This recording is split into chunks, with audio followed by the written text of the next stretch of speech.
Hello and welcome to Lowell Park. I'm Will Kraus alongside Ben Gainsboro here. Today the Kettleers welcome the Wareham Gatemen to Lowell Park for a 5 p.m. start. Yesterday, Kettleers took on the Harwich Mariners, losing 9-1. Here's Ben with a little bit of that recap. So last night the Kettleers faced off with the Harwich Mariners, as you were saying, and it really wasn't a fruitful game offensively for them. They lost 9-1. And it's the Kettleers' second straight loss, and in the last 4 games they're 0-3-1 with losses to Hyannis and a tie to Bourne in there. So it's not like they've been facing the Warehams, the Chathams, the YDs of the Cape League. They've had these winnable matchups, but the bats have just gone cold all throughout the lineup. Lots of strikeouts, lots of soft contact. Pitching-wise, though, for the Kettleers, the starters have been pretty good in that span. We saw Trey Holland go neck-to-neck with Mason Black on a couple nights ago, and he lost that game, but he allowed 0 runs against a good Brewster lineup. Last night, it was a tougher day for Kyle Nicholas, was not able to really find the strike zone, walked a few guys, a few pass balls. Evan Justice took over, and it was kind of the same story. The unspoken hero of last night was Chris Farrell, coming in with the lead not really in his favor. He had to inherit a tough situation, and we saw him allow that run in the first inning, and then he really settled in.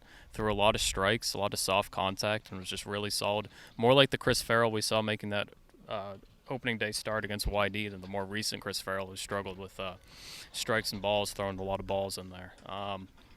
But really, it's all about the offense for the Kettleers. It's all about waking up those bats, and we saw how good they can be. They've scored over 10 runs on 3 separate occasions versus Hyannis. They can hit home runs. They're still first in home runs in the league, and they still have one of the best run differentials at plus 33, although that has sunk from plus 44, which it was at its peak. So really, for the Kettleers moving forward, they got to wake the bats up. And talking about yesterday's game was Will, and he caught up with Coach Roberts. All right, Coach. Just what are some of your overall thoughts and observations from this one? Well, I mean, Harwich just outplayed us. They just did a great job. But when you looked at the scoreboard, was it all their bats? No, it was walks, wild pitches. 3 of the first 6 runs scored on wild pitches. They wore Cody out behind the plate. And as I told them afterwards, right now there's not a lot of confidence out there. And Dean Smith's the greatest coach that I've ever been around, and I watched him for 36 years, both as an undergraduate, a graduate student, working alongside of him. And, I would watch him, I told him toward the end of a game, Carolina be down by 6, 38 seconds to go, and he'd just let the guys come to the bench and smile and say, look, we got them right where we want them. And so I just told the guys, I think we got the league right where we want them. They think we're in a lull, and let's just see if we can pull ourselves out of it. What did you see out of Chris Farrell today coming in from the pen? Well, I didn't see much out of anybody that I want to stand here and brag about. I appreciate their effort, and I certainly appreciate Chris's effort. But I didn't see polish because his first inning was not a lot better than Nicholas is out there. And then Beck has a good first inning, then has a poor second inning. So, to me, you just have to, say thank you for their effort. And we just I'm a teacher, and we just go continue to teach. And, the toughest part of our schedule is yet to come, without a doubt. I mean, these games coming up are with really good teams. And so we just got to get our mojo, and we got to get our confidence back. And, if I stay confident and I let them relax, then we'll be okay. Are there any particular adjustments you'd like to see from the bats going forward?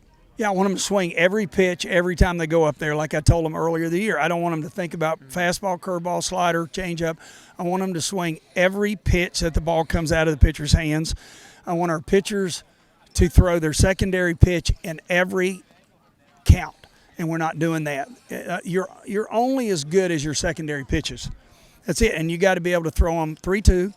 You got to be able to throw them anytime, and you can't rely on your fastball. You're going to get eaten alive, and we got to go back to seeing if our pitchers really have good secondary pitches, and that's just like the home run Cavales hit on a 3-2 pitch. You got to be willing to throw a changeup. You got to be willing to throw a breaking ball there, and that's the confidence that we got to go back and find. Great.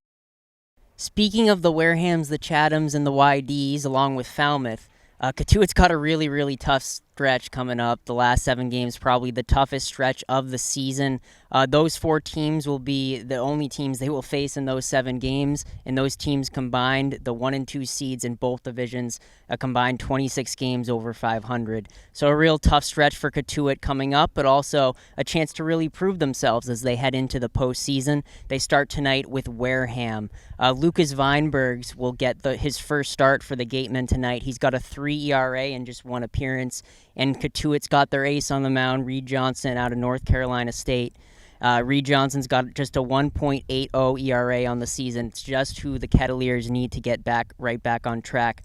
I mentioned last night in the 9-1 defeat, they didn't do much of anything very well. These last 3 games, they've scored a combined total of 3 runs, the Kettleers have.